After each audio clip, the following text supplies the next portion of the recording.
we had a wonderful evening after our hard day of work yesterday. So welcome back and thank you for coming back.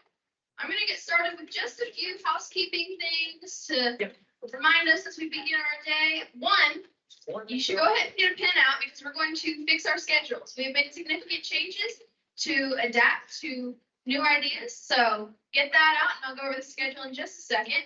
There are also room changes that I'll go over for our committees. So write those down, but I'll keep announcing them as we go. And if you need any forms for travel reimbursement, vendor forms, anything like that, they're over there where we signed in. So if you need those, be sure to grab them before the end of the day.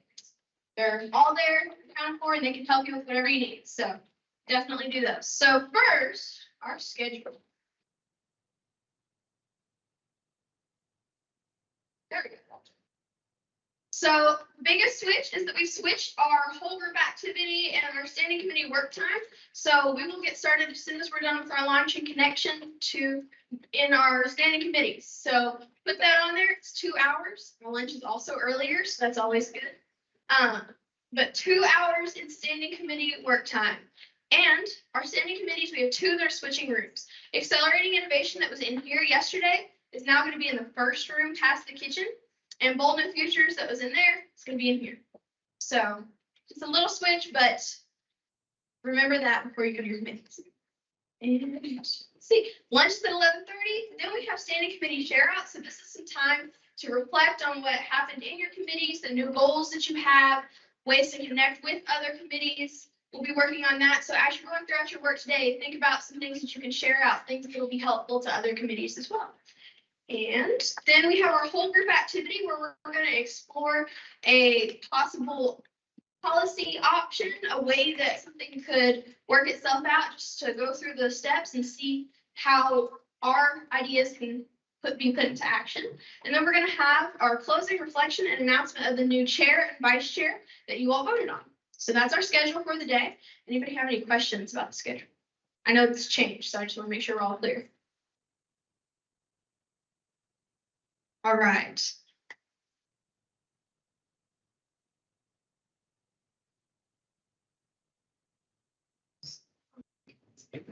Okay.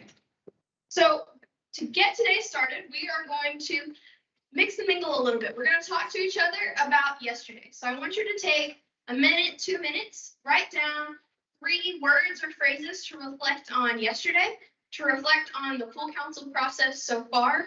Whether you're brand new and this is your first convening, or you've been sitting on committees and haven't been to a convening, been to both, you've been here since the grant development. Think about the process so far. Think about yesterday. How do you feel going forward? Reflect on that. Give 3 words or phrases, and then we'll come back together and reflect. 2 minutes.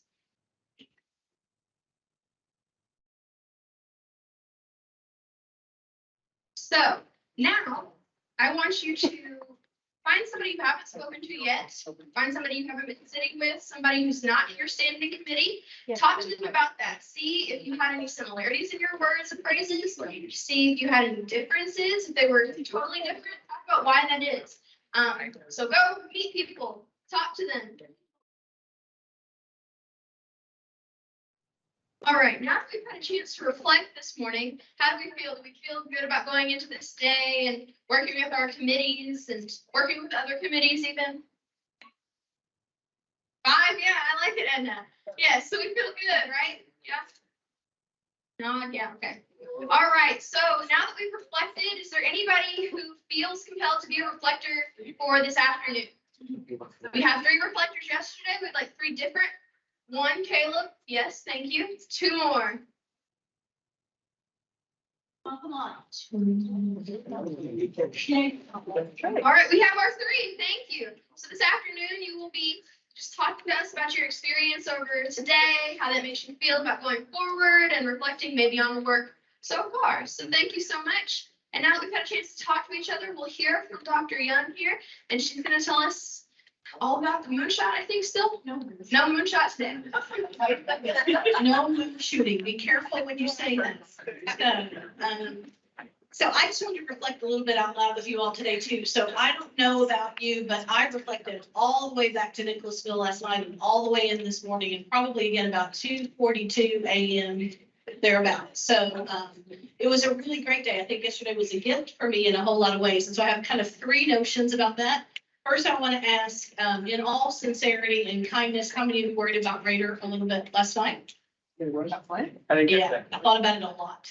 And so one of the things I wanted to bring to the table this morning is first, gratitude to you, Raider, for putting it right out there and for sharing your lived experiences with us. But I'm also reminded that the teachers in this room, we cut our teeth on the work of a fellow named Maslow, who has this psychological theory about human motivation that has proven very true since 1943. So it's had some staying power. And in his hierarchy, the lowest level of human motivation and need is that of physiological safety. So getting enough sleep, getting enough food, getting enough water, having shelter, having a floor. That's the lowest level. And in order for us to meet the needs of young learners, we have got to ensure that that level of need is met. What we learned from Maslow is that they are unlikely to engage in any higher level learning. They were likely to be unmotivated for anything else until those needs are met. And as a young teacher, I used to keep snacks, Darlene can attest, in my room for kids who, were hungry by about 10:15. And I knew they weren't going to listen if their tummies were growling. So that's the lowest level of need. The next level of need is around physical safety, not just the physiological, but this sense of well-being and belonging. And so you can hear both of those needs colliding in the comments that Raider shared yesterday. So for us, it's a reminder that while we are focusing on a learning agenda and frankly, leaning really into teaching, learning, and assessment, I heard yesterday morning a lot of folks that said, whatever you do, don't forget the faces of those individual learners whose needs have to be met at the lowest level of the hierarchy and as we move up. So I think kind of grounding our thinking all the time around the needs of those learners is really, really important.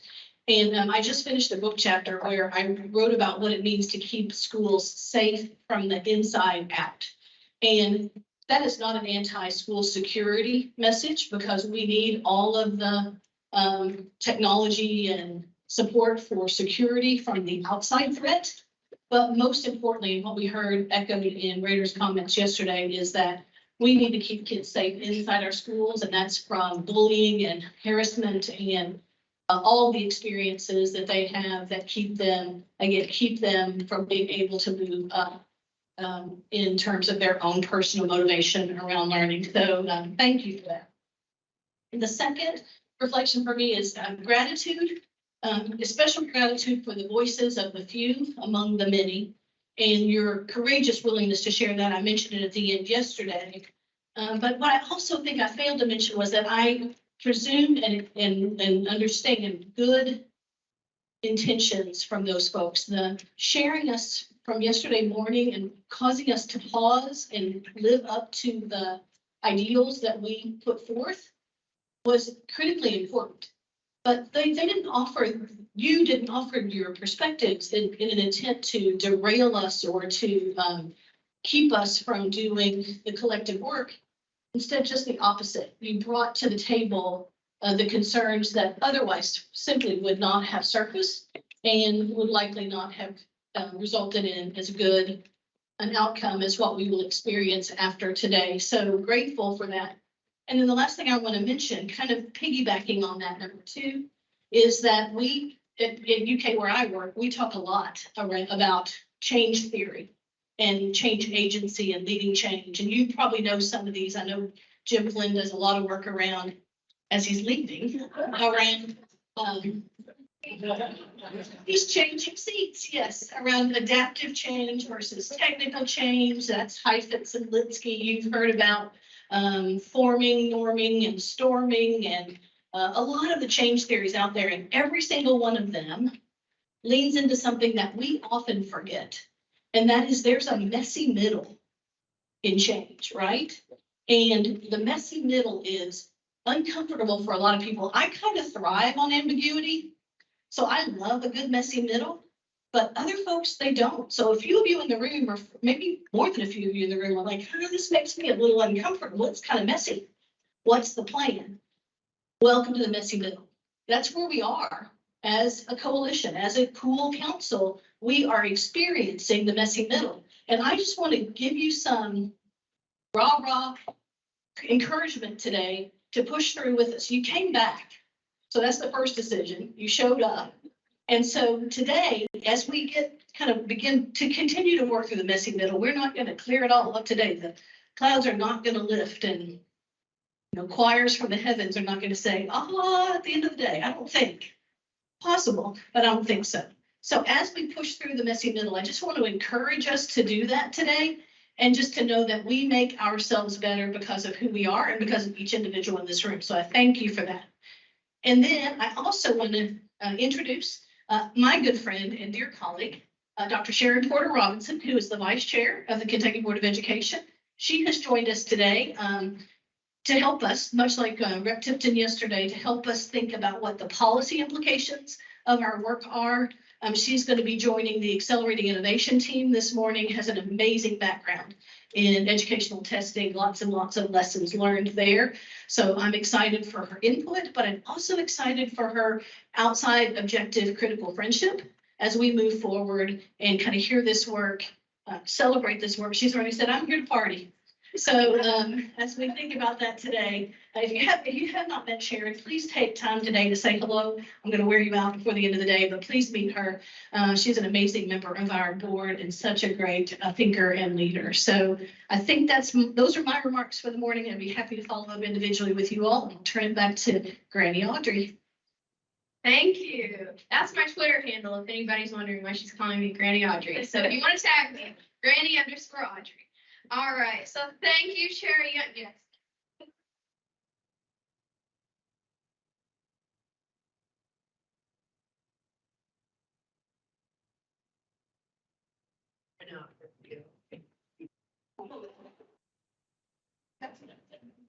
With the Pritchard Committee and the wonderful work that she's been doing around the state, around family-friendly schools, and helping us understand what it means to have family engaged. And it's not necessarily families showing up at the school. It's families who understand, who know something about the learning of their children and what's going on every day with their children. So if you are not aware of the family-friendly schools movement, please log on to the Pritchard Committee and look it up and see the wonderful things they're doing. Every school can apply to become a family-friendly school and be certified, and that goes on the state dashboard. So it's an exciting groundswell movement that's coming along. The other piece is the Pritchard Committee, many of you may already know this, received a USDOE grant for full service community schools. They're working with 4 districts to begin with, but it's a state scale up grant. And that also addresses some of those things that you were talking about, Lou. But beyond the full service community schools addressing those mental health kinds of things, I always like to say full service community schools will also address the needs of each child. So for example, the 2 students I talked about the other day who have this tremendous skill at building graphic art and graphic art stories. If they had someone who they could be pointed to, who could support them to help them figure out what are the steps they have a skill that is marketable. What are the steps that they can take to become and put their work out there for others to see? So I'm excited about what's happening here and beyond. Thank you, Edna. I think we're all excited. Oh.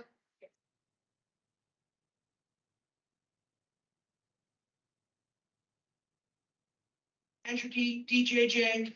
I decided I needed a micro committee because I'm just that type of person. So I grabbed Penny, and Penny and I need some support. We need anybody that wants to represent the outliers, the others, to stop by and say hello at lunch because we need representation from each of the 3 committees. Because we want to make sure that all of our committees are engaged and encouraged to think about all of our kids and all of our situations. And I love y'all, but I don't know, I needed a little special something, and I want us all to get together and say hello and exchange business cards. Thank you. I like it. That's what this whole thing's about. So creating new opportunities. Thank you. So we are almost exactly on schedule, which is wonderful for us to start our day. Now we're going to transition into standing committee work time. Bold New Futures is in here. Accelerating Innovation is in the first room past the kitchen, and Vibrant Learning Experiences is in the second room. So go and do great work. Once everybody finds their seat. Okay, do we have all of our standing committees back? Yeah. Thank you. All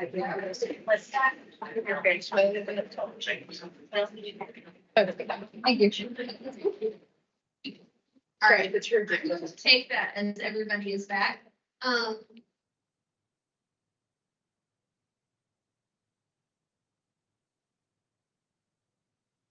Okay, so for standing committee share outs, every standing committee should have picked one spokesperson who's going to share about what you talked about, your BHAGs, things like that. So why don't we start with Vibrant Learning Experiences?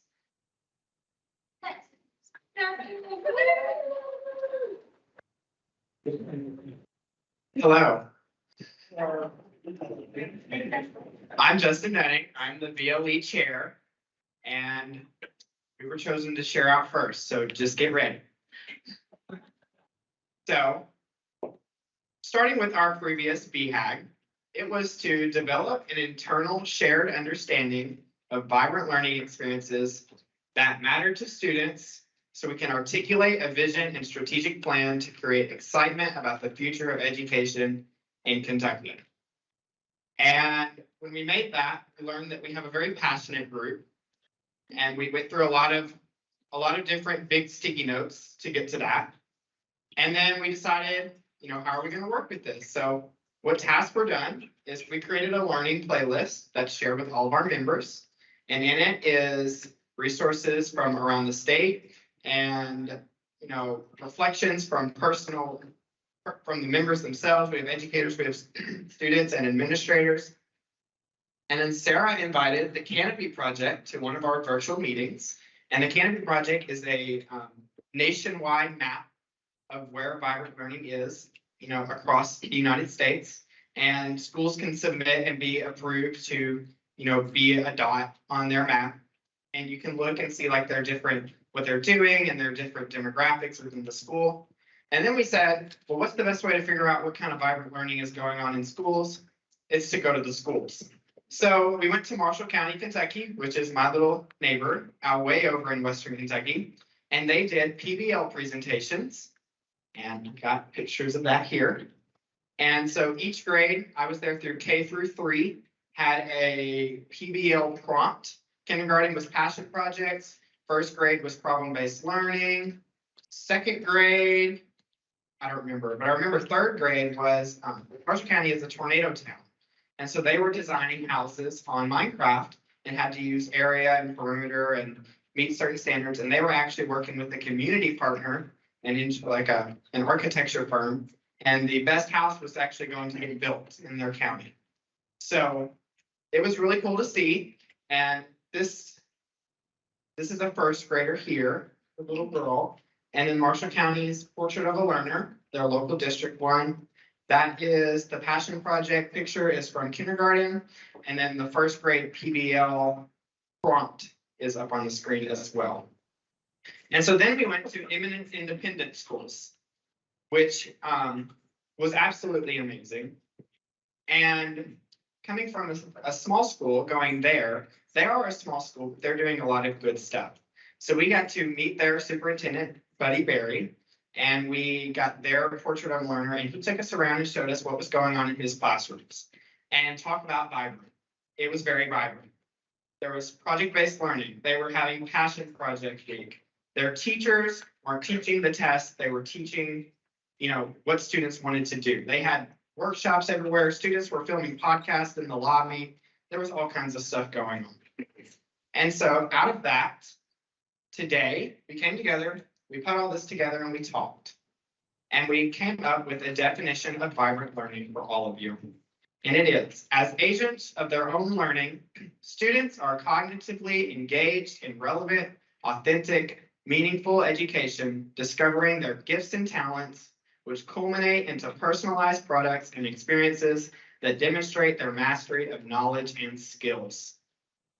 And our tagline is learning that matters.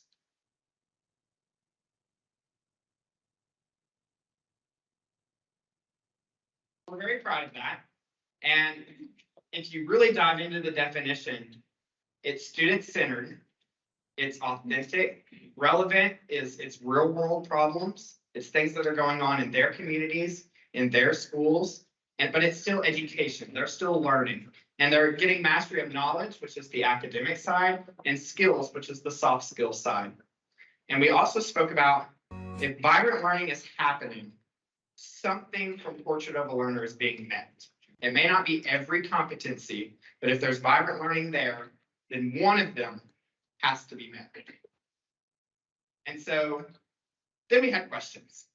How can we ensure our resources are accessible and interactive to everyone? How long do we have to complete working within policy windows? Where are we going to meet next? Do we want to meet in person? And do we want to meet on Zoom? Do we want to meet over the summer? And how do we ensure equity and inclusion across every type of learner across Kentucky? And then, of course, how are we going to get this with the other committees? And so our new BHAG is to develop a draft of a public-facing collection of examples from vibrant learning experiences from across the Kentucky in alignment with our commitment of shining through sharing. And it is simple shifts and entry points of VLE. Basically, we divided into 3 subgroups. If this is where these 3 bullet points come up. Simple shifts and entry points of vibrant learning. How do we get the teachers on board? Evidence and criteria of vibrant learning. How do they know what they're doing is vibrant? And then a map of vibrant learning across the state. So teachers in Western Kentucky can look at other schools in Western Kentucky and look at resources and say, this is what I'm doing. A 3rd grade English teacher can look at other 3rd grade English teachers and see, wow, this is really cool what they're doing. And so that's our goal. And that's vibrant learning.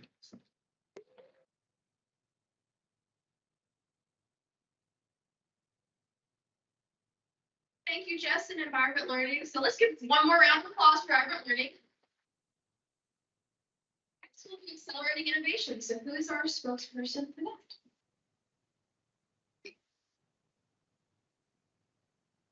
Oh, you are the best.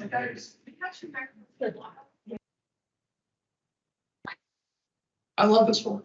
You know, you're just leaving out the night over here. So this is great. Look at this. This is great. You know, I've made so many new friends here. This is amazing. Okay, I love each and every one. I do have to say that this is my little notepad here is not nearly as thought out as that presentation, so that's my bad. But we made some really good improvements today, and a lot of good adjustments, and had some really great dialogue. And so I just want to go over our previous BHAG. It is to conduct. First and foremost, you might have to give me a second. I have horrible handwriting, and so I should have typed this up. So if I'm struggling, that's why. So just give me a moment. So our BHAG was to conduct national and international research and historical reviews of assessment, I gotta see out of that, and accountability systems, and learn from L3 and other innovative initiatives to generate a report for analysis. So that's what we try to do. We were actually able to accomplish that. The Accelerated Innovation team was able to make this amazing report that we were able to get out to all our people. And so thank you, Andre. Sandy, okay. I remembered your last name. And so I'm a student because, you know, we can go places. Yeah. And then Ms. Lyons, Susan Lyons, yeah, okay. So these people are absolutely amazing. They really helped us out a lot with that. You guys are just 18. Go you guys. Okay. So we did a lot of tasks today also. So we had a panel discussion with Andre and Adam Hicks. We also had Brian Creasman. That was his name? Right? Okay, we'll make sure I wrote that right. about, the power of students given defenses, on the attributes they have learned through portion of learning and stuff like that. We also talked a lot about having a better understanding of what L3 schools and the implementation of those defenses in different districts, how's that going to work? And like, how are we going to assess that? So basically, it's like, is this going to be a local thing? Is the state going to centralize this? Is it going to be state supported? How's this going to look? And so that really goes into like some of the questions that we had. We had a lot of questions about, the local community involvement, like how do these panels work? Are parents coming, or who's actually doing these, who's making these panel discussions and stuff like that. We also had other questions about local assessment and how they are going to quantify that readiness. Like, so what are they being judged on? How are we going to judge that basically? So we had a lot of questions on that. So we didn't actually make an affirmative BHAG today. We had tons and tons of possibilities on what we thought would be really great. So I wrote down one of the points we had. It is, because the reason we did that is because this coming May 1st, we're actually going to have another meeting and we're going to expound upon our BHAG and everything, and actually hash that out some more, So one of the possibilities that we have is to define multiple models and name the trade-offs of each. So that's the state centralized, state supported, and local districts are handling it. And then we're going to develop a framework for figuring out where it makes sense to be tight and loose about the implementation of proportional learning and how we're going to implement that across the state. So yeah, that's basically what we talked about. It was an amazing discussion. I learned a lot. I came into this, I forgot what an L3 school was, or I didn't know what an L3 school was. So they were having like these huge discussions and everything like that. I was like, what's that? Oh my goodness. And so, they were all very patient with my ignorance. So they really helped me out a lot with this. And so that's what we talked about. So we didn't add to that. I'm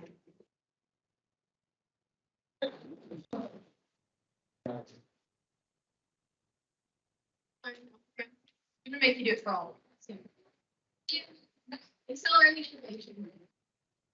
All the letters. All right, our last one is Bold New Future. So I think Jessica was our representative for that. Yes. All right.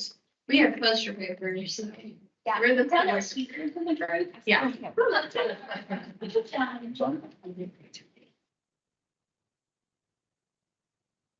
Okay, so we don't have a fancy PowerPoint, and I also did not sign up for this, they can only solve a lot. So we'll start with what our original group's BHAG was, and that was just to tackle kind of looking at all the Kentucky laws and regs that have to do with policy of assessments and things, okay? And so we kind of, they compiled that to a chart kind of for us and sent that out. And so then we realized in our group that we were kind of had two big ideas that we were looking at. One was a community focus of getting the community involved, and the other one was, do we have to write policy? Okay. And so we kind of separated off at our meeting yesterday in order to best fit both of those needs. Okay, so as any great committee, you have a vision, okay? And so we kind of have our vision here. And this vision came about, we separated off into groups and we looked at, okay, so, and you look up there on the wall, this is what we spent our morning doing. So we looked at what's the why of our group? Like, why does this committee even exist, our little subcommittee? And then what's our goals? What's some activities that we're gonna do and what's our theme, okay? So our overall theme, we decided, was that we wanted to commit to improving the quality of life for all current and future generations of Kentucky students. Okay, so that's our big vision. And then here's how we're gonna do that. So here's our current feedback, okay?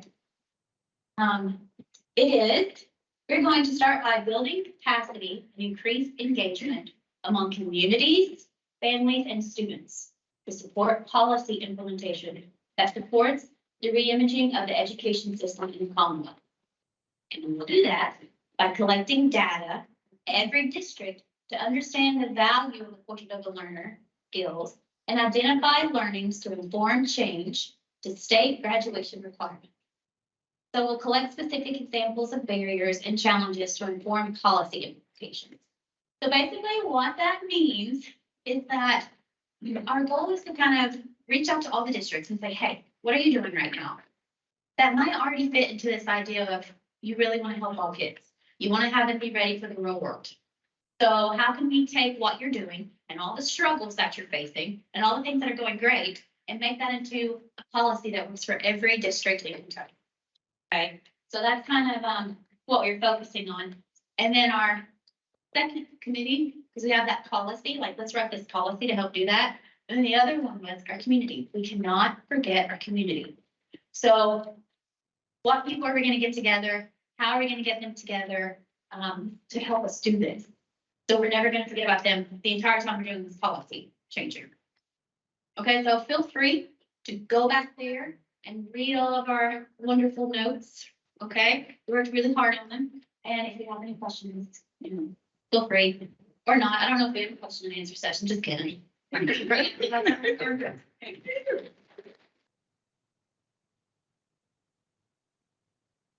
you, Jessica and Golden Futures. One more round of applause. Right, so now we're going to give you all a chance to talk with each other. So talk at your tables about what you've heard, things that you experienced in your committees, just any reflections you have on this process, on the goals, anything like that. I'm going to give you 7 minutes and I'm actually setting a timer. So let's go. And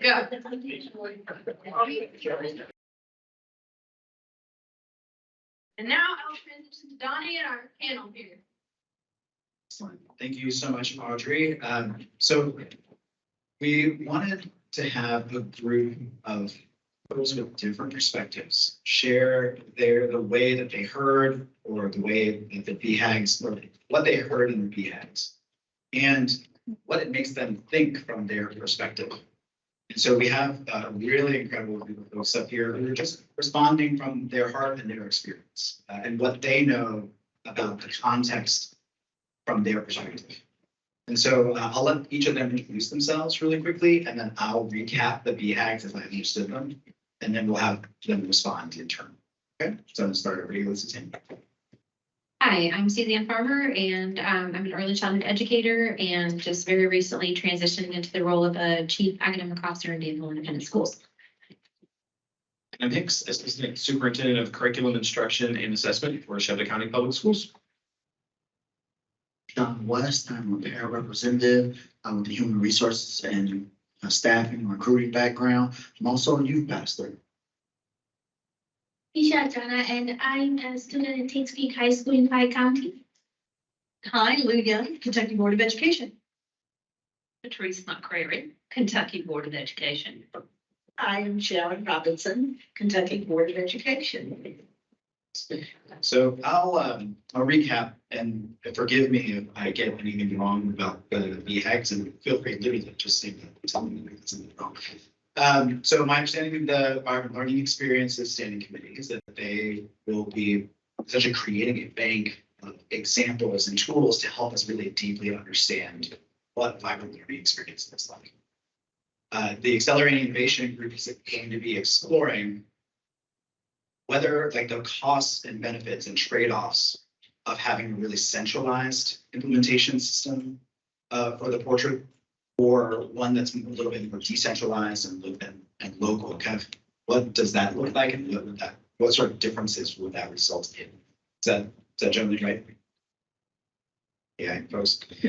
And then the Bold New Futures Group is working to understand what is the current state of the implementation around the culture of the learner from different districts, from all the districts across Kentucky, and what might we learn about the ways in which graduation requirements might change in order to better support that implementation. I generally get that, right? So we don't have to respond to all of those, but we wanted to give each of you a chance to sort of to say something from your perspective, like what does that make you think? What are some things you want each of the standing committees to know about how they might go about that BHAG? Okay, so yeah, Suzanne or Adam, go ahead and take it away. Sure, I'll jump in. Actually, this stems from a conversation my table group had, but thinking about the work that all of the subcommittees have shared, in addition to being the assistant superintendent here, I'm also the co-lead of our Shelby County Local Laboratory of Learning. And I think that there's a lot of similar work that is happening with the standing committees and with the local laboratories of learning. So it just really gets me thinking as far as next steps. I think it would be really great to see some more intentional integration of some of those L3 teams along with the work that we're doing here, because they're not dissimilar.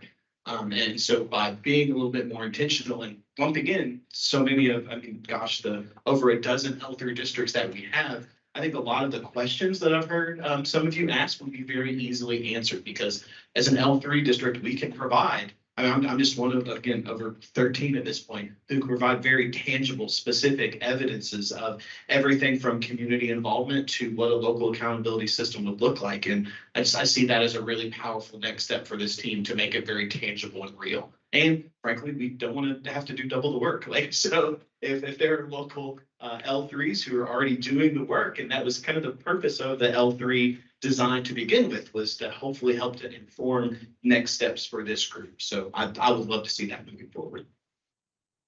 Anybody wants to say anything? Suzanne? So I have a few things that have kind of been circling in my head. And one, I guess I'm excited to hear that each of the committees is really landing on still learning a lot more about. No one's making decisions yet. Like, we're still in a place of learning, and we're in an asset mindset of like, what are we already doing really well that we can continue to learn from, whether that's the L3s or other places that are out there. And I don't think anyone's going into this with a preconceived notion of where we're going to end up. I like the idea that, we're creating banks that are going to be able to be used now by people, even no matter where we land with these decisions.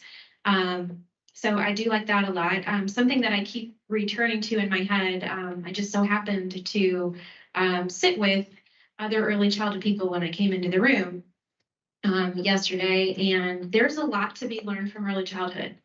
And I know Dr. Coleman brought that up yesterday, but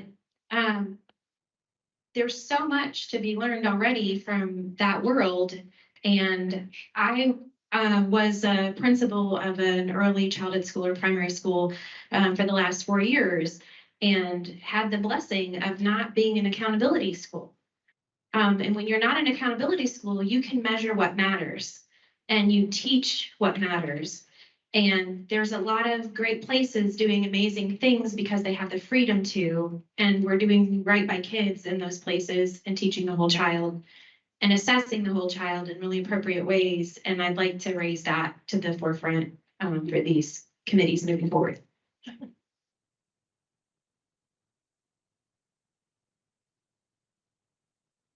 By the learning committee, we're basically focused on the experience.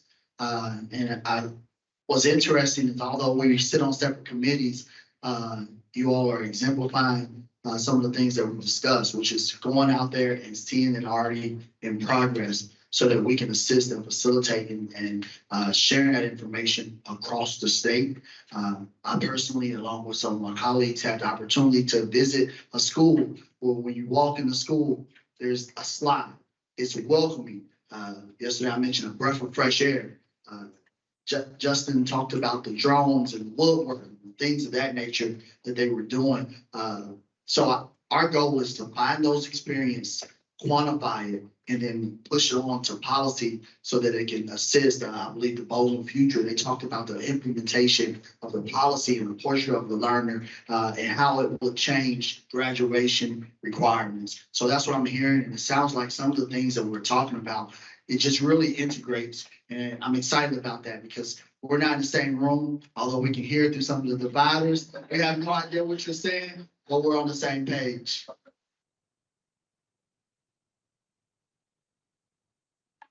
What was on the slide for KUWL that said learning that matters. I just think that learning that matters is really good to have it on there because when a student hears the word learning that matters, it leaves it open for a student to say, okay, learning that matters, what they consider learning that matters. So they get to choose or say what happened, and then that like helps other committees as well, because now the Accelerating Innovation Committee has somewhere to start from, because now we've found a way to like put what like the learning experience is, and then we can create both new futures for every student, because now they know that whatever they think is learning that matters is gonna help. So we can like integrate all these committees and become like one big committee without even like meeting together that whole year long. So I think that really helps. And Sean on that too. I've been thinking that our job today is as respondents. So as one of many consumers of this work on the state board, and we do not represent a quorum, so we're thinking individually about how we will take that back to our team. But Patrice is going to respond on our behalf on the vibrant learning experiences. But I really did want to high five the threads that Felicia and Rashawn pulled, because that's how my mind is working on this, to find those natural connections among and across the three committees, I think is really powerful. So just like Nisha said, we inform one another in that process, but then the larger picture, the synergy of that larger picture, I think is really important. And what you may not know about Patrice is that she is a former Kentucky Teacher of the Year and an amazing kindergarten teacher. So Suzanne, she was like all Southern Baptist down here when you were talking. I leaned over and said, can I say amen? And what I really wanted to do was climb up on the table and shout it, but I looked at the table and thought, no, it wouldn't take care of me, so, maybe not. Yes, what you said about early childhood, it is the perfect example of a true learning environment where passion of learning takes place every single day.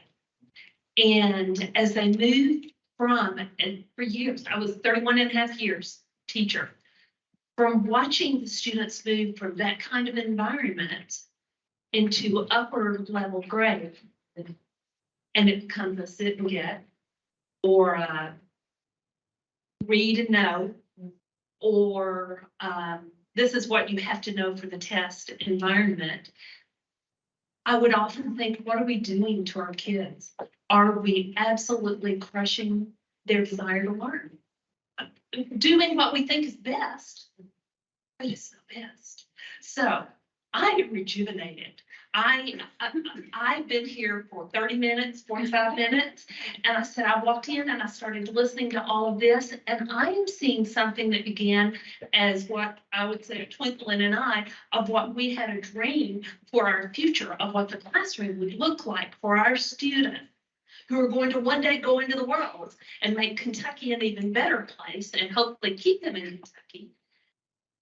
To have that dream of where we would like to land down the road, and you are taking those columns of importance in your committees and you are breathing life into it. It's the most exciting thing I've seen for the Commonwealth of Kentucky.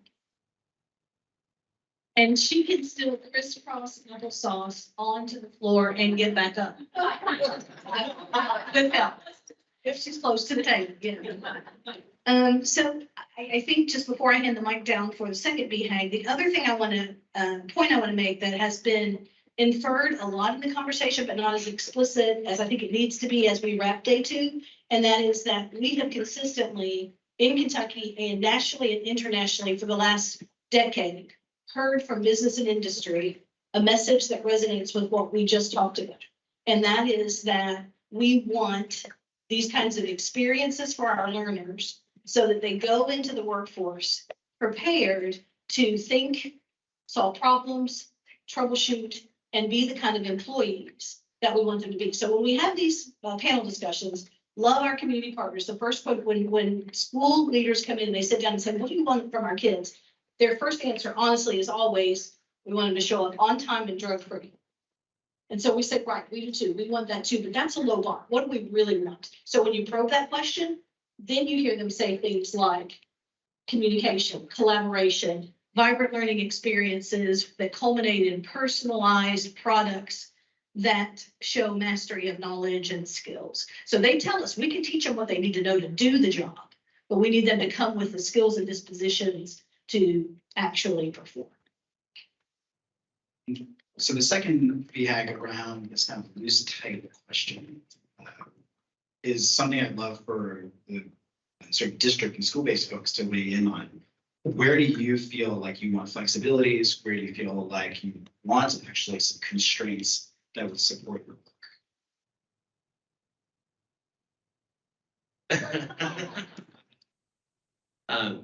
Something that would help us here from the district perspective would be just a series of, and we talked about this in our subcommittee, just a series of tights and looses, clearly defined at the state level. So it would be great.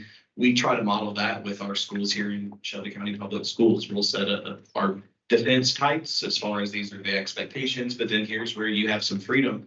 And I think that if we saw that as a result of this committee's work, it would not only continue some innovation in some districts where maybe they're slowly getting into the work, but it would also help to elevate even our work to have a collective vision and a goal as to what we can aspire to become.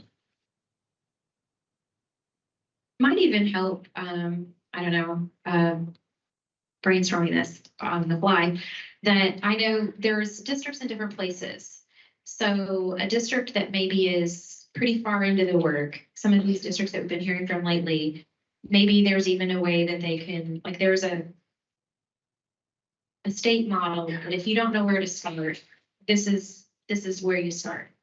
But there's also some freedoms where you could say, if you want some freedom, these are some places that you can play as long as you follow these rules, so that people don't have to stop doing the work they've already done to fit into a pre-existing model from the state. Because I do think that there would be some real value in having clear definition from the state of this is what we need you to be doing. It also gives a lot of validity and to the work, but it would also give validity to the teachers that have been, most of which, this is how they want to teach. And this is how they want to assess. They might need support in learning that, but they are also going to need the state support to say, this is what we should be doing. People don't want to prepare kids for the tests we have now. So I'm hearing the theme about clarity. And clarity around this type, but also the definition of sandbox. You know, what are the parameters and sort of dimensions of the sandbox that you could potentially play in with some supports to help get started with that exploration. Sean, you don't feel like you need to weigh in on this one, but please. I will from a different standpoint. You mentioned barriers, and what came to my mind was the barriers that I have faced as a parent from the school system. I feel that, I don't know if it's based on poor experiences with other parents, but the schools and administrators need to understand that there are parents that want to be involved and that they should let us help and facilitate in that process as they're developing our children. We send our children to school a lot of times, not just because we want to, but because we have to, because of our environment. But we're entrusting them with educators, but we still want to be involved. Just because I send my kid there 8, 9, 10 hours a day doesn't mean I don't care. I want to know, and it needs to be, information needs to be relayed in a way that's not confusing. I think I'm pretty smart, but man, I come in here and I hear all these acronyms and all these terms and terms for terms. Us as parents, we get lost. So those are some of the barriers that we face. Just wanted to touch on that word barriers so that we can have a relationship, a cohesive relation, because there are parents and community leaders, because I assist with kids that aren't my kids. They're parents and community leaders that want to engage with you all, because I truly value you all and see the asset that you are. Just wanted to highlight that one of the themes on that center poster there is simplify the language and messaging, because that does create barriers. Any of the board members would like to respond?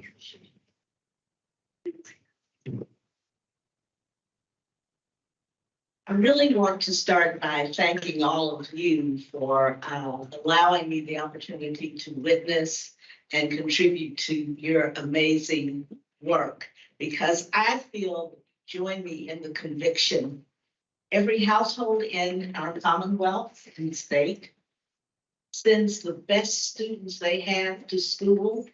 And as those students arrive every day, each one, everyone, is deserving of respect and support as a learner.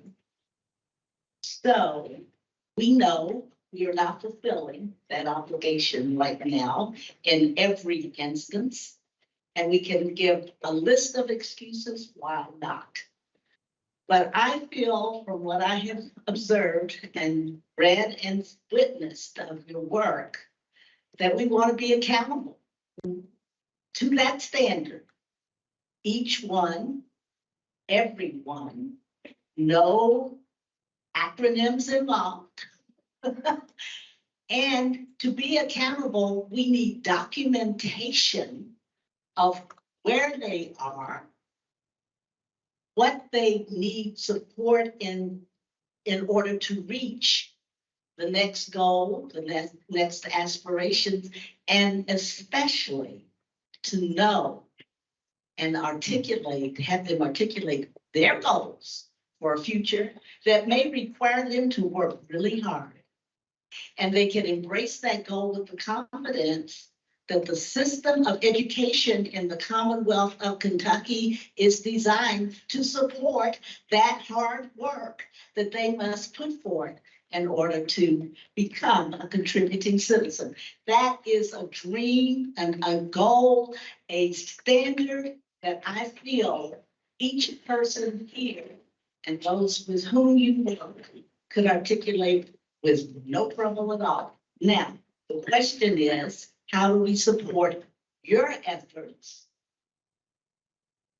and have this, what may seem a nascent, a little step in the right direction, have that step be sustained and supported ongoingly, because it represents putting forth the best work, the best technology, the best knowledge, the best that we know we need to achieve for the state. And I, as we work on the state board to understand that, we look for further direction from voices like the L3 community, those districts and individuals who are working with the KUWL Council to lead us in the right way. But no, we will be accountable.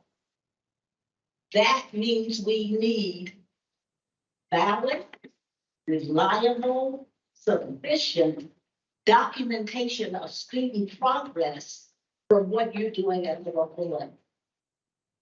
So, this is really a top-down, bottom-up kind of enterprise that we're building. We can't get there without your bottom-up illumination of what is needed. And we won't get there either unless we are ready to provide the technology, the support, the infrastructure, capacity for analysis across in order to inform what happens next. So, hey, let's keep working together. This is really important. In fact, I would say it has the potential to be revolutionary, and it will make vibrant learners all of us. Equally inspired. Thank you. When I listen to Sharon, something always sparks a better idea than I had before. And so hearing that, I am curious to know moving forward if Kentucky might be the first state to conceptualize of a system of accountability that measures learning that matters to the level of the individual learner. That revs my engine to think about that. So We heard Superintendent Hamby, Superintendent Polio, and others say yesterday over and over again, make no mistake, the accountability tail is wagging our learning dog. And so if we can get that right, hallelujah.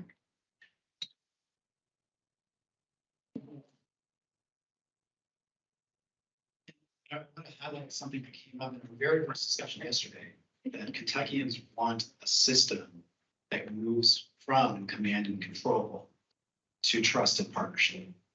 And I think you've articulated that beautifully, Dr. Robinson. So for our last question, I actually want to circle back to something that Carmen Coleman said yesterday. One of the things that she did was ask the hard question. What does this diploma mean? What is it worth? And so the last BHAG from the KUWL New Futures group is about thinking differently about graduation programs. That's a wonderful way to close because it intersects the lives of former school leader, now district leaders, family members, students. So I'm asking them to respond. What do you need folks to know as they're progressing in this work around graduation requirements? What do they need to know from your perspective?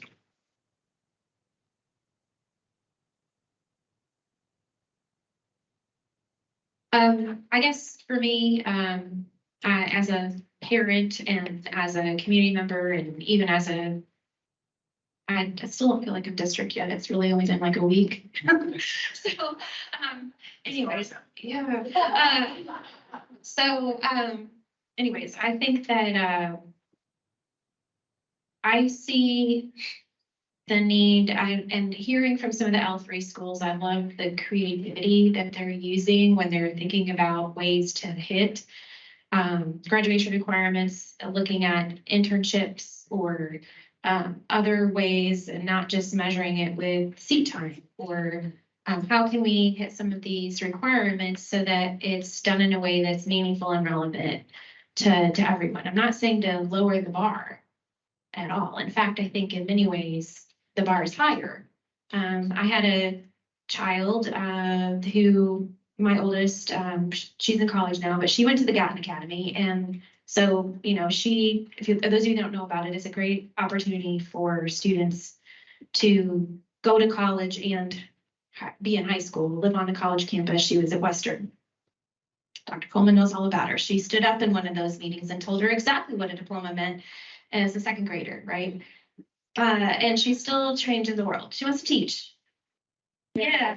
So she's college, but anyway, so Sophie she was always on track that didn't fit in the regular schedule because she was a learner who was accelerated in different ways. And in a small district, that's hard to meet those needs sometimes. So she never had PE because they couldn't figure out how to work it in her schedule. So to graduate from, it was just a thing because she was taking extra math classes and it was just a thing. So she had to take summer school to get PE credit to graduate from high school because she didn't have room in her coursework at Western to take PE because she was required to take so many science and math classes. And so she sat on an online PE class, or no, actually, I take it back. It was health. She was able to take a swimming class at Western, but to take health for high school, she had to sit in on an online program that asked the dumbest questions. I'm not going to name names for the program because, you know, many of you probably use it, but it was awful.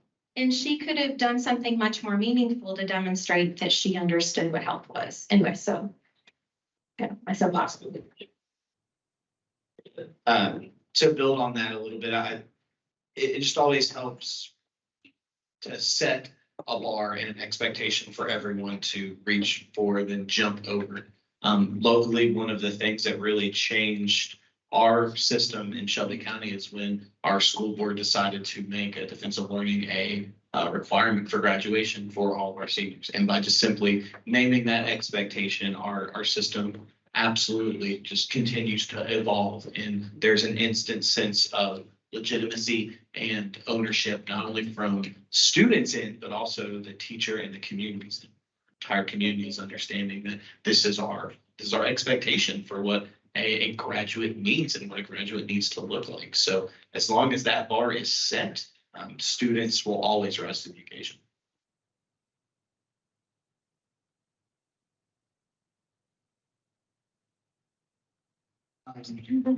I wanna, so as a parent and as a professional, I probably interviewed thousands of Kentuckians.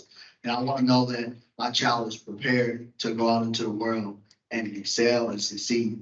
And right now, I feel like my children will because they have mom and dad, but everybody doesn't have that. And we send our children to a place for 8 to 10 hours a day. I can only hope that they're getting it there. Yesterday, we were talking just about some of the things we learned in school. I haven't jumped a hurdle since 7th grade, you know, but it was important then. I had to learn to jump hurdles. I had to learn the long jump, and all those different things.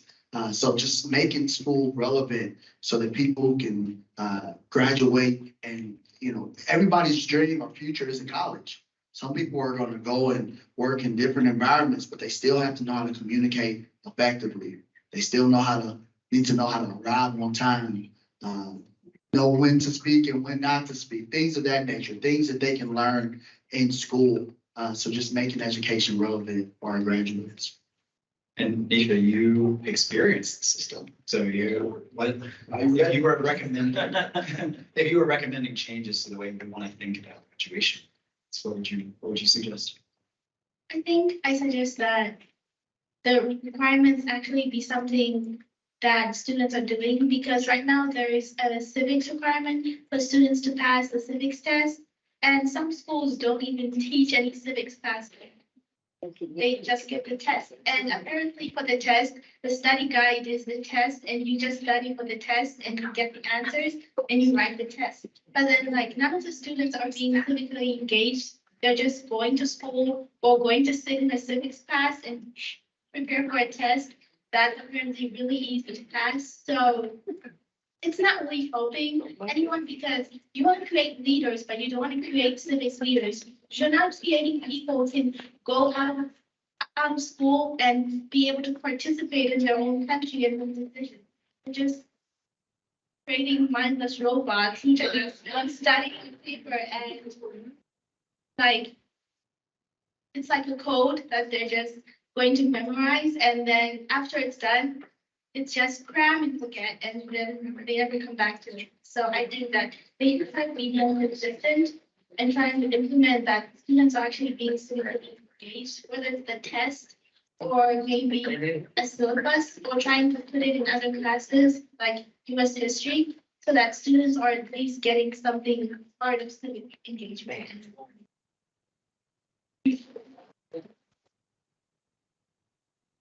I'm going to respond on behalf of the board members who were here on the Bold New Futures, and a couple of things first.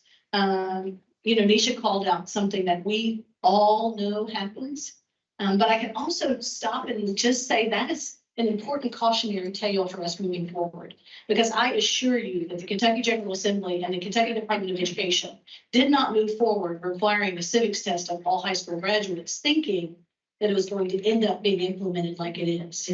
They had the best hopes and aspirations. But if you ask the Kentucky General Assembly or the Department of Education, what do we want from that civics test?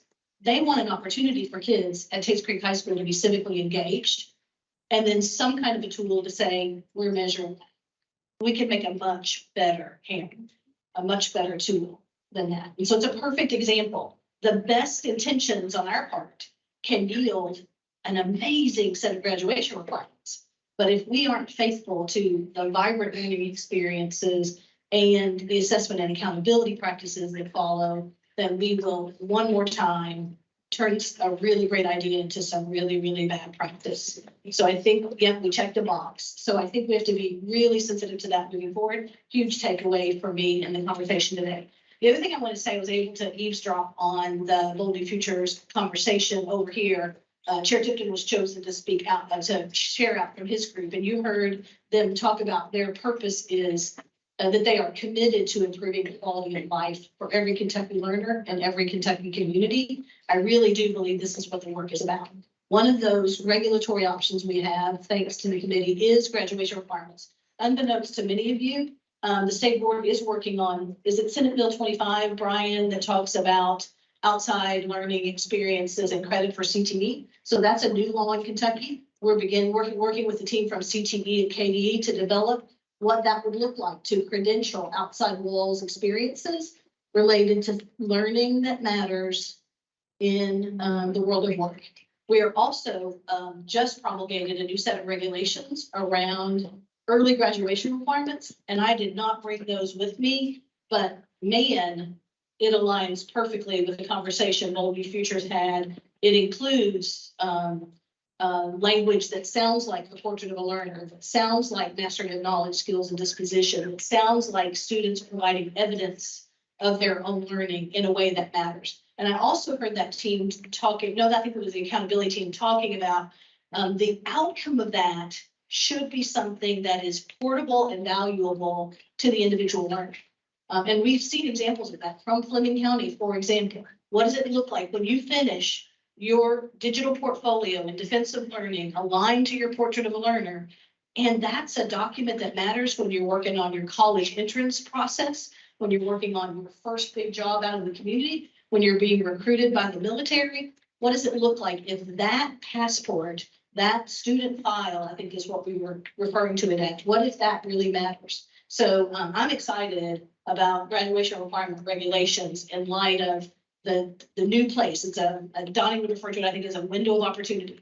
We have the Chamber of Commerce saying this is what we want for the future workforce of Kentucky. We have the chair of the House Ed Committee saying this is what we want to improve the quality of life for every student and every community in this Commonwealth. We have this group of folks who are saying, here are some big ideas around vibrant learning experiences, innovation, and accountability, and what that might look like. So I just sense this gestalt of all of these amazing things happening. And one more time, really excited about how that informs our work and how that informs policymaking moving forward.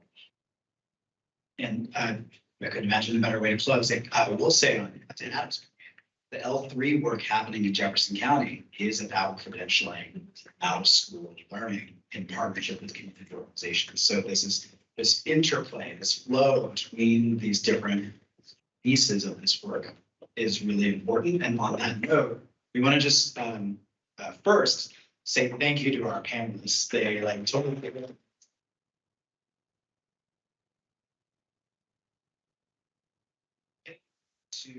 we're just about to start sort of closing, but we do want to provide some opportunity to discuss more collaboration between standing committees, and that's been part of the point that we were eager to explore.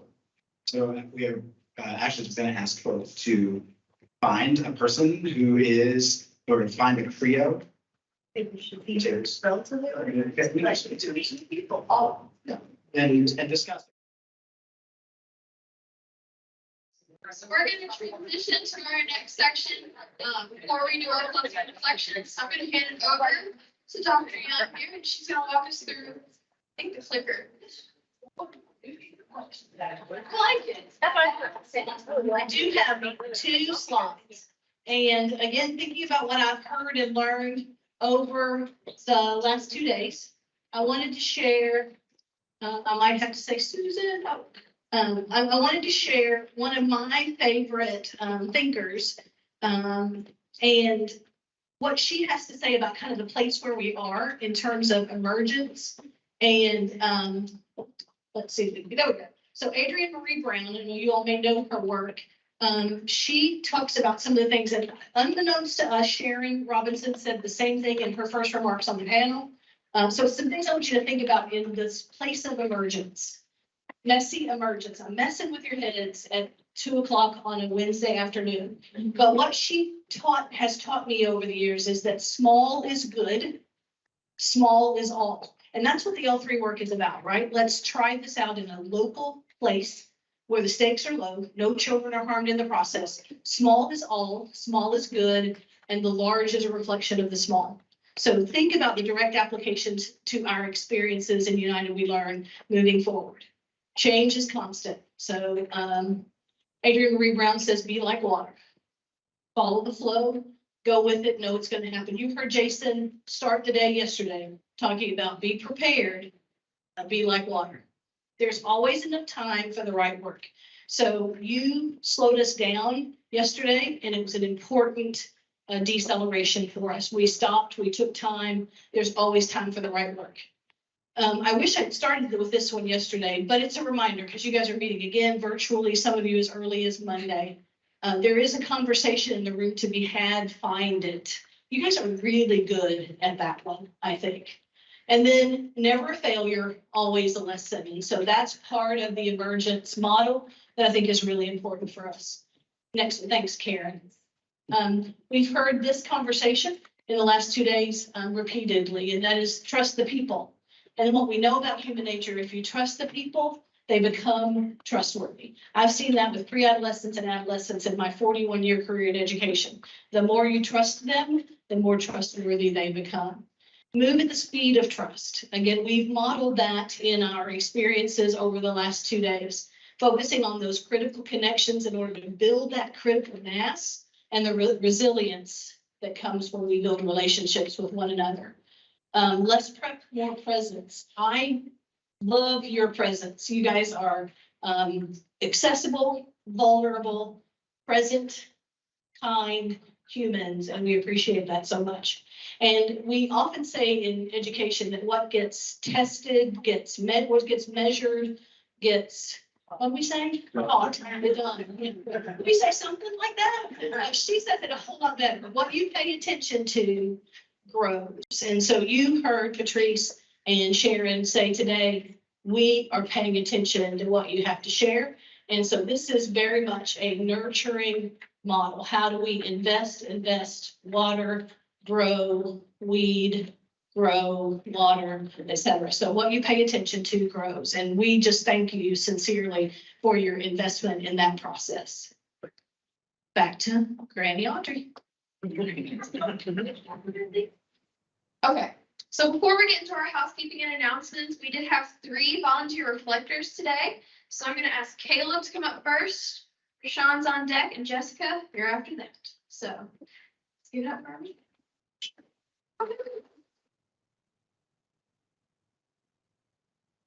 Nice. I do have some notes here that I prepared, just so that I make sure I cover all my thoughts. And I do have a lot of them, not just from today, but from the past 2 days. There's been a lot that has happened here during our time together. And I'm reminded, as many of you know, I am a communications student, right? And so a lot of people tend to think sometimes that communications is mostly rooted in talking, which I do love to do.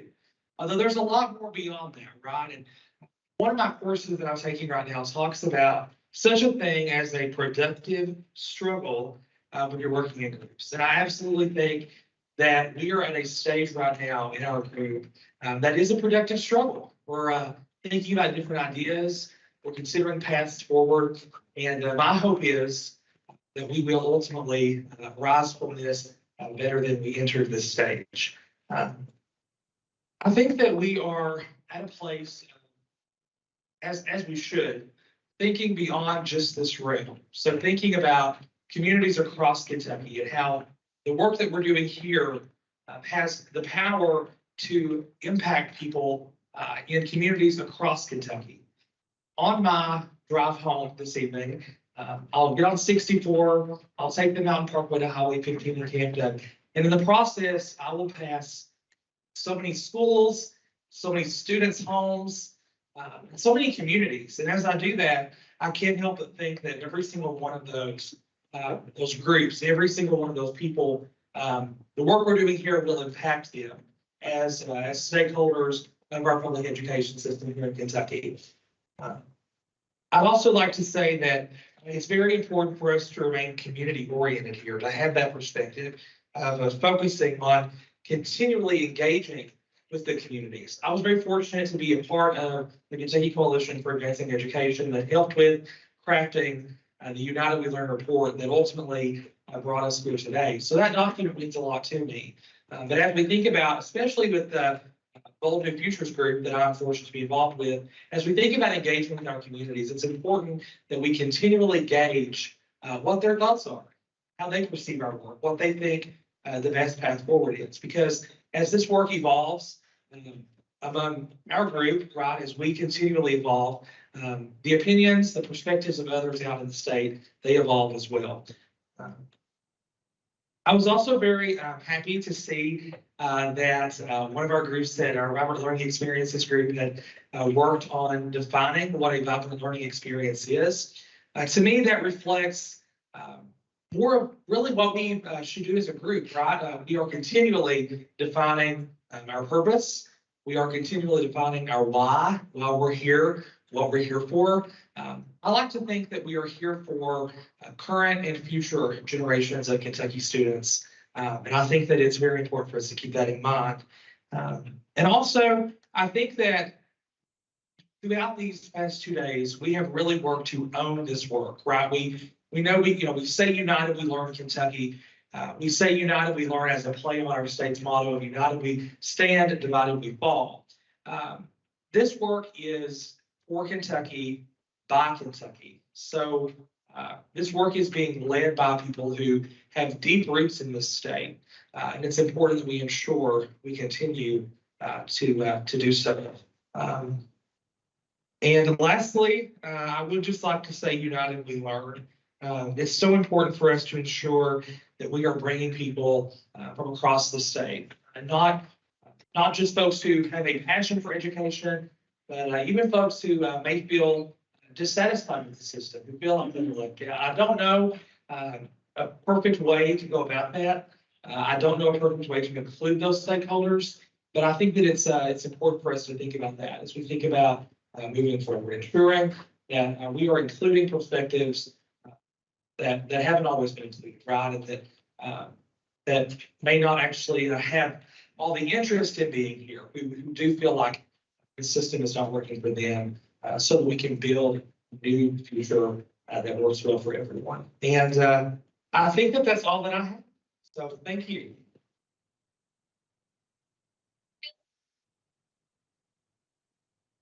We're going to keep growing, and that means bringing on new people, listening to new voices all the time. So that's why we have you all here, to bring in people that you know need to be heard, and to lift them up, to make their voices heard. All right, so next, Rashawn.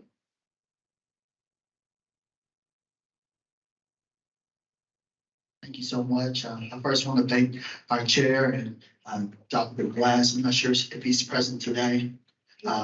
Dr. Young and our Board of Education representatives and our representative from the House. Just thank you all so much for this time, and everyone that's had to listen to my voice so many times. I just really appreciate it. I really will say this. When I came in November, I really felt like an outsider, and I don't feel like that any longer. You all have educated me and taught me, so thank you so much. So I just wanted to touch on a couple things. Today, when we came in, our chair asked us to think of 3 words or 3 phrases or 3 statements about yesterday, and I like to apply that just to the whole process. My 3 words were tense, collaborative, and progressive. Yesterday was tense. Things didn't go as any of us planned. It was a little just tense. There's really no other word to describe it. But we grew from that, and we stepped back, and it became collaborative. First, our coordinators, Donnie and Sarah and Dr. Young, they restructured things that were suitable to us as committee members. As Dr. Glass said, he learned from his father. They didn't just white knuckle their way through the process. It was collaborative. Examples of the collaboration were the panels that we had yesterday, where our panels explained what they were doing, and then they went and listened to the tables, and they grabbed parents and students and instructors to hear their feedback. It was done again today during our panel discussion. We were caught off guard, but there was a student and a parent and instructors, so it was collaborative. Lastly, yesterday, when we were working on the definition for VLE, we went into a subcommittee, and Alfonso, he said, first, What is BLE to a student? And he asked our chair, Justin. Then he turned to me. What is BLE for a parent? And he asked me and Travis and himself as parents. Then what is BLE for our instructors? So again, more collaboration, and I've been seeing that for the last two days. Lastly, progressive. You all see the progress. We're making plans, we're meeting, we have direction, directives, we're recognizing adjustments that are needed to be made. So I really believe that we're fulfilling the vision that was laid out in the grant and laid out when each and every one of your names were called. So thank you. We're continuing to progress. The last demonstration or example I like to give, because I don't want anyone to walk away and feel like we were derailed. That's a negative term. And I like to feel it's explained like a train that had a stop. And when the train makes a stop, usually it's to pick up either people or equipment and drop off some people and equipment. What's important in that process, during that stop, a lot of times, whether it's a train, a plane, a boat, they refuel. The most important thing after the drop off and the refueling is that it progresses. It moves forward. It keeps going. And that's what I feel like the KUWL committee is doing today. We are moving forward. Kentucky United We Learn.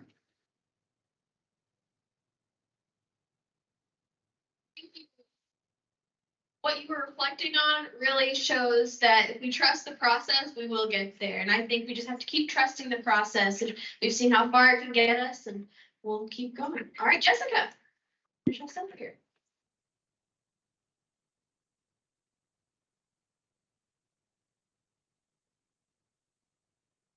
Well, that energy is like hard to follow. So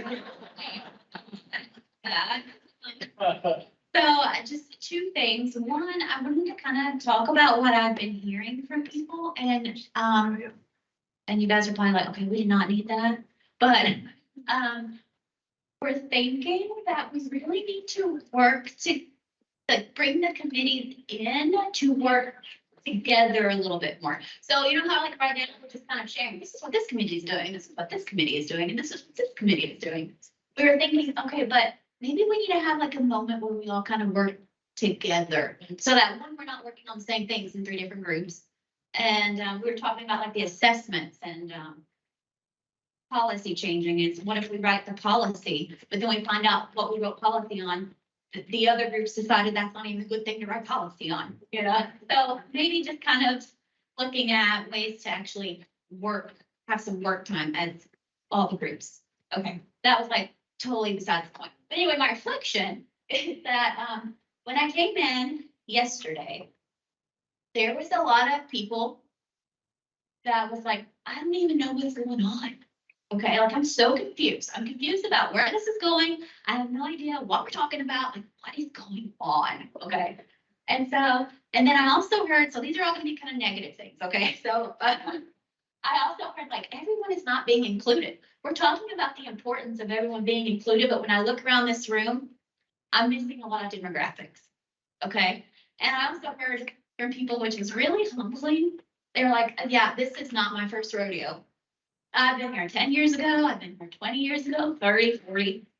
We keep saying it's not working. We're doing the same thing. We come together, we try to fix it, and then we realize it didn't work. But the thing is that out of all of those negatives, we're still here. We're coming together because we know we're failing our babies. And we're saying, this is not working. So let's change it. And we saw yesterday, everyone's not being represented. So let's have like a side committee where we make sure that we get those voices heard. So instead of just failing and packing it up, we're like, no, we are going to do better. And yeah, we might all be back here 10 years from now, but at least we know we're still trying to go forward. Okay. I mean, I don't want to make it, but you know, just time to leave positive. We're still trying to do better for our kids, you know, and that's what matters.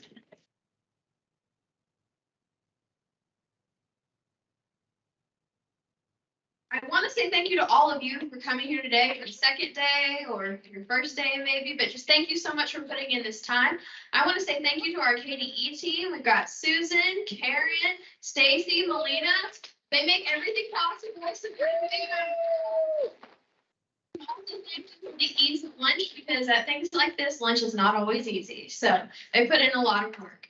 And to our facilitators and external partners, let's give them a big round of applause. A lot of them came here and they are putting in their best work for Kentucky because they believe in the future of Kentucky just like you all do. I also want to say that throughout this whole day and yesterday as well, I've really seen our 4 habits show up. So we have empathy, inclusion, co-creation, and reciprocity. I keep going back to those because I see us grow in those every time we meet together as a committee, every time we meet together as a council. If I email one of you, I see us grow with those. Reciprocity is what I've been focusing on for the majority of this last year as I exit high school. And just being here today and seeing how everyone cares about what's happening in the field, even though you might not live in that county or you might not have a kid that goes to that school, you still care about them. So really taking what they have to say to heart and putting that into action. So I really appreciate that, especially as a Kentucky student, knowing that there are people out there who care about me who don't even know me. So thank you all so much. These last 2 days have been inspiring. They've made me think about a lot of things, but also I just go away from here so happy about what we're going to do moving forward. I'm hopeful and I'm just glad to be a part of this and glad that you were all here. So I'm going to pass it to Karen to do housekeeping and announcements.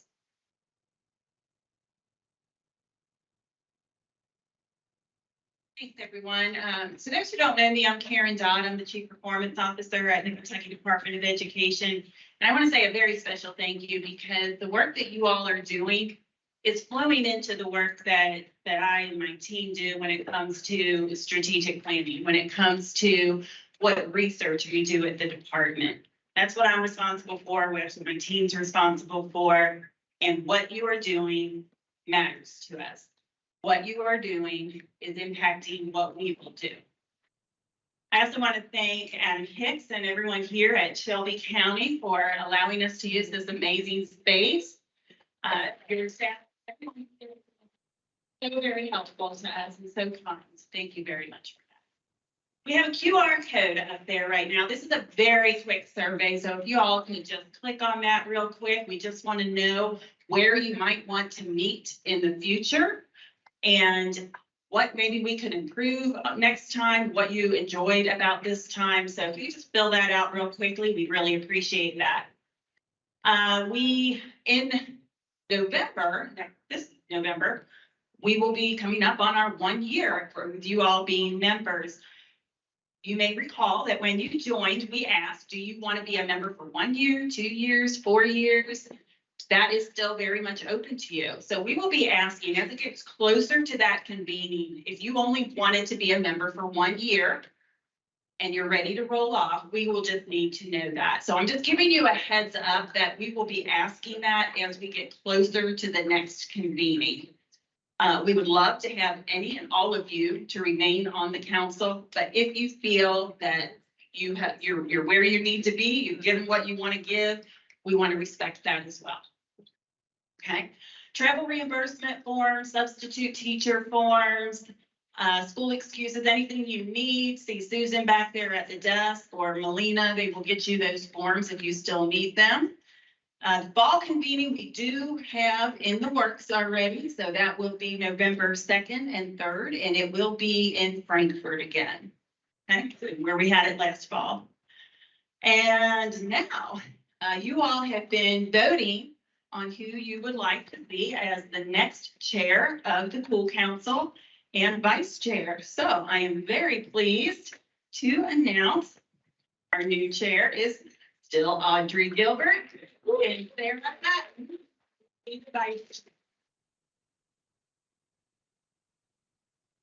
Sarah, is there anything you'd like to say? We'll give you a moment to do some reflections. More than happy and excited to bring her this next year. I'm going to echo her sentiments. I'm really excited about her. Thanks, Sarah. Good. Okay, we'll give it over to Audrey to have the very last word. I think that was all we have, though. Yeah, we're done. Anything you want to say to end? Well, thank you again, and just, yeah, it went on. As we move forward, keep in mind the people that you're representing and the people that you've learned about while you're here.